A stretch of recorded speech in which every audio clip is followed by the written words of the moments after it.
Figure it out. Hello, this is Adam Koralik from Figured Out Productions. The following video is a video of some kind, and I hope you enjoy it. Hey guys, it's Adam here, and today we're going to be talking about this. This is the MemCard Pro by 8-Bit Mods. Before we get into the details though, I do want to give a big shout out to StoneAgeGamer.com. They were cool enough to send this to me for free for the purposes of review, which, you know, they didn't have to do, but they did anyway, so thank you very much to them for that. If you like this or any of the other stuff that they have, and trust me, they have a lot of really cool stuff. I've done videos on it over the years. They're also just awesome guys. I'll put a link in the description. Check them out. Support them. But that said, yes, they sent me this, so it's time to talk about it. Now, cool thing about this is I did actually see this like kind of in my news feed a few times, and I was like, really? That's a thing?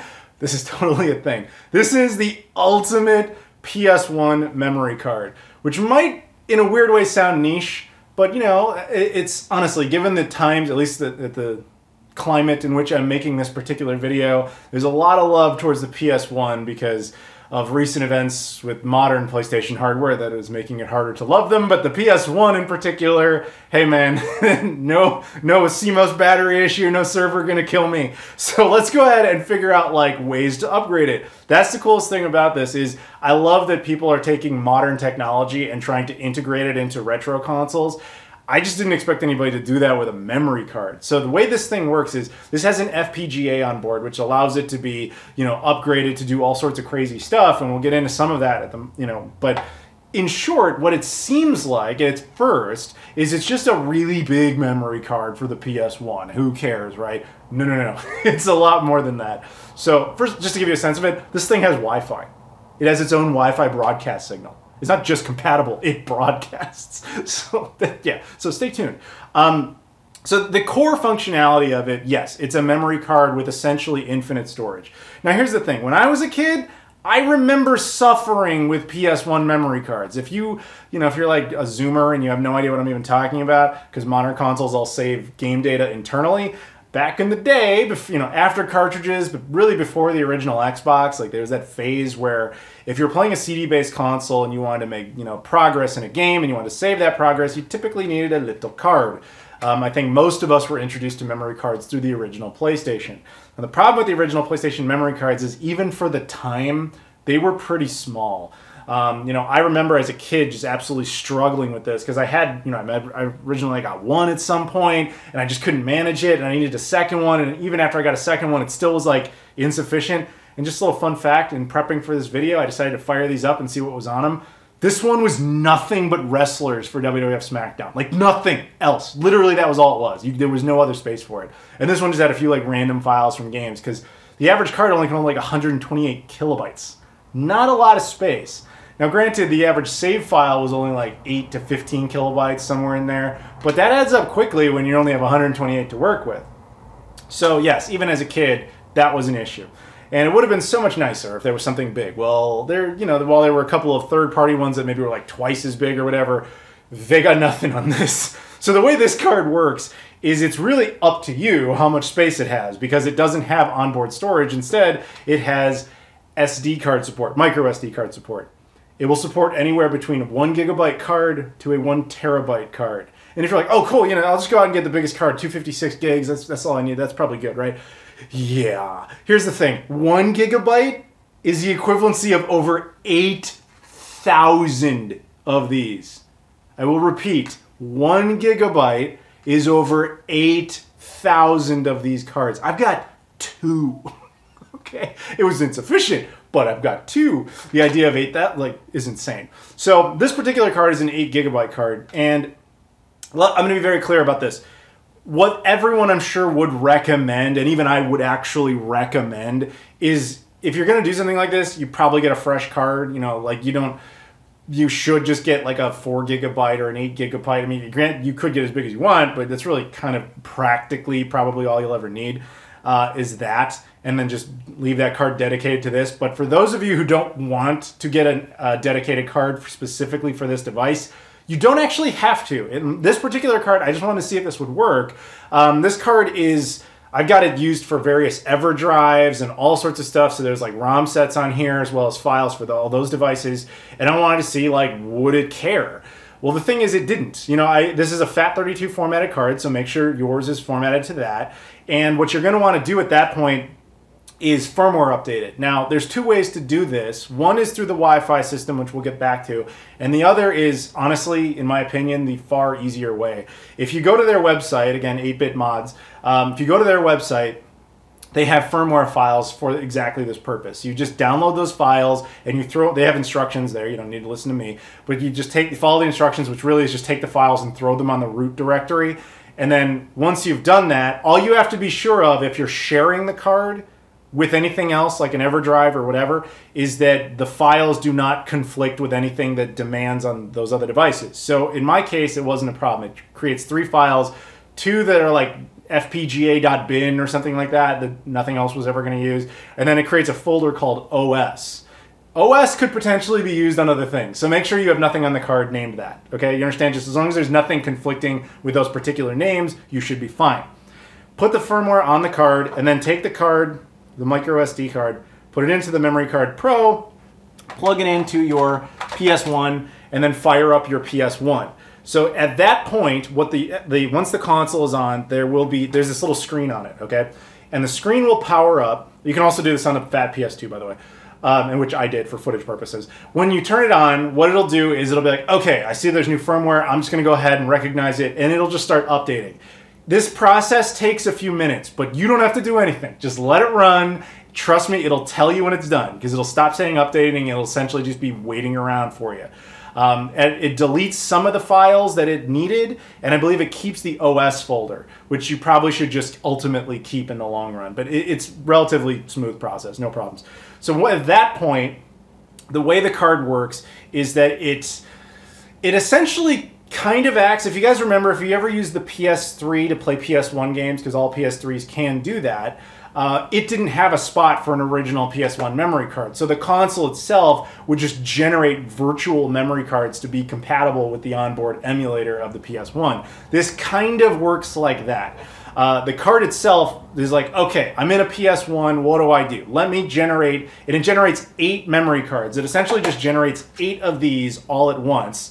And then there's multiple ways to cycle between them. There's actually physical buttons on the card that allow you to switch. And I'll show you right here. If you just press these buttons, it cycles and it tells you which number card you're on. And then when you look at the TV itself, you can see it's kind of flickering between memory cards because it's essentially hot swapping memory cards as far as it's concerned. So it'll generate 8 all at once.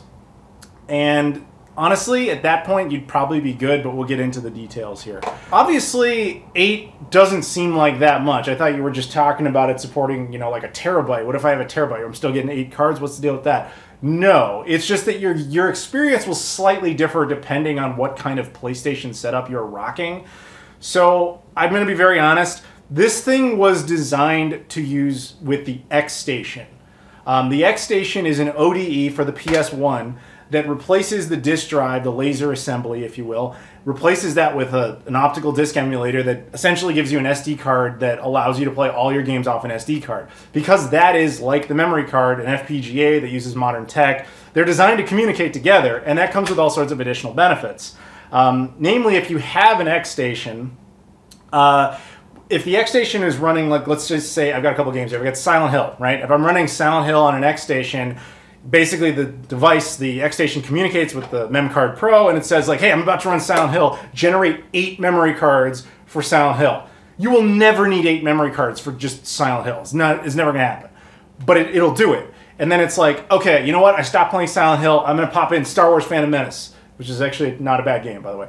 I'm going to switch over to that. And it's like, okay, forget those 8 memory cards I made for Silent Hill. We're going to go and create 8 totally new ones just for Silent Hill.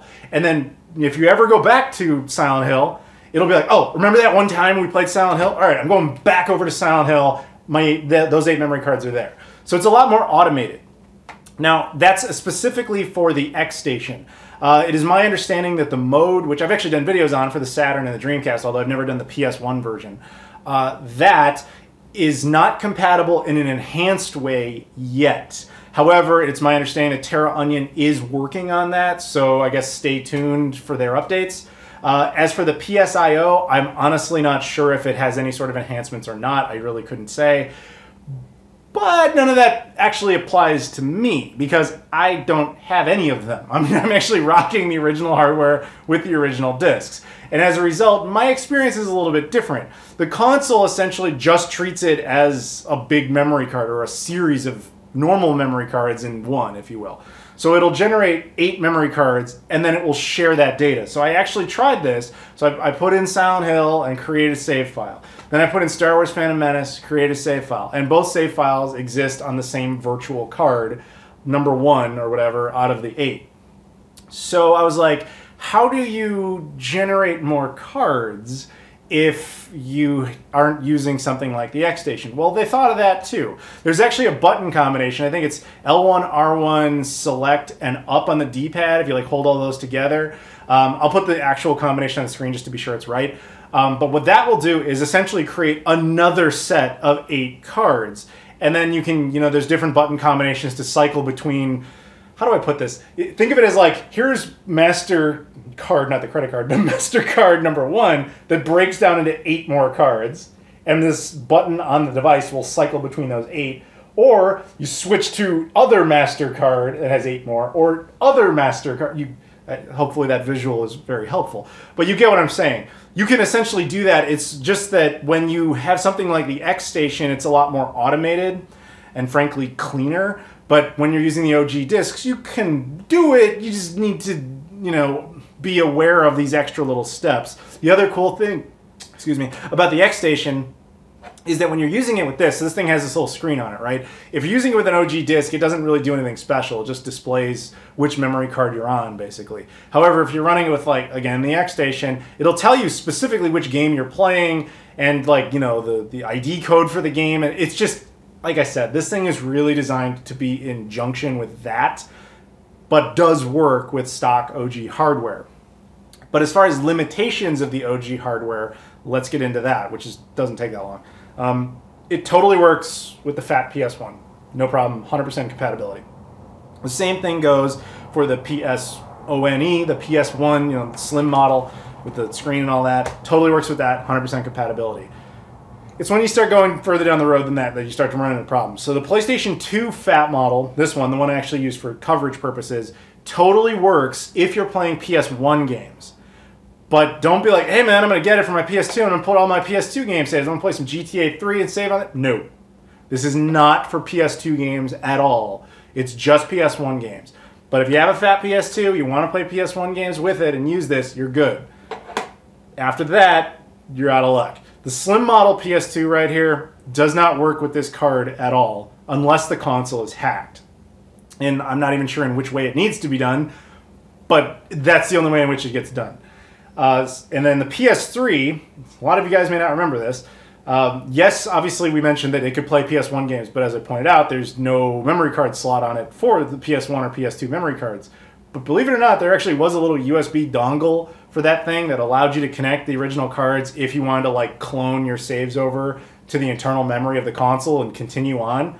So somebody was like, hey, does this work with that? And the answer is no, it does not. But it, again, apparently you can hack it into working, but the amount of people I think that would actually apply to has got to be minimal. But it technically would work, but only if you've hacked the console. So officially, the PS3 and all of its iterations, as well as the PS2 Slim model, are not supported.